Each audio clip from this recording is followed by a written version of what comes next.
ପାଗଟା ଭଲ ଦେଇଛି ମାନେ ଆକାଶ ମେଘୁଆ କିନ୍ତୁ ଆମର ଆଜି ହେଇଛି କଣ ହେଇଛି ପଖାଳ କରିଛ କିଏ ଜାଣିଛି ପାଗ ଏମିତିଆ ଦବ ବୋଲି ପଖାଳ ଖାଇବାର ଥିଲା ଆଜି ଖରା ହେଇଥିଲା ଦେଖିଲା ଆସି ପୁଣି ହେଇଗଲା ଛାଇ ତା କୋଉ ପଖାଳ ବାସି ନା ସଜ ନା କଣ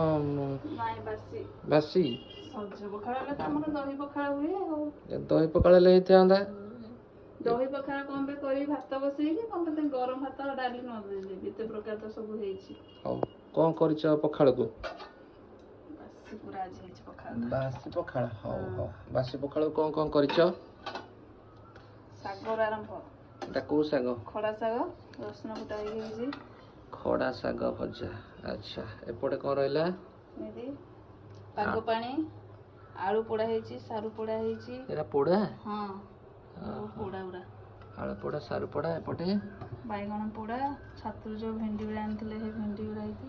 ପୋଡା ହେଇଛି ଆଉ ଇଏ ସବୁ ମିଶା ହେଇକି ବେସର ଦିଆ ଭଜା ହେଇଛି ଛୁଇଁ ଆଳୁ ଭେଣ୍ଡି ବାଇଗଣ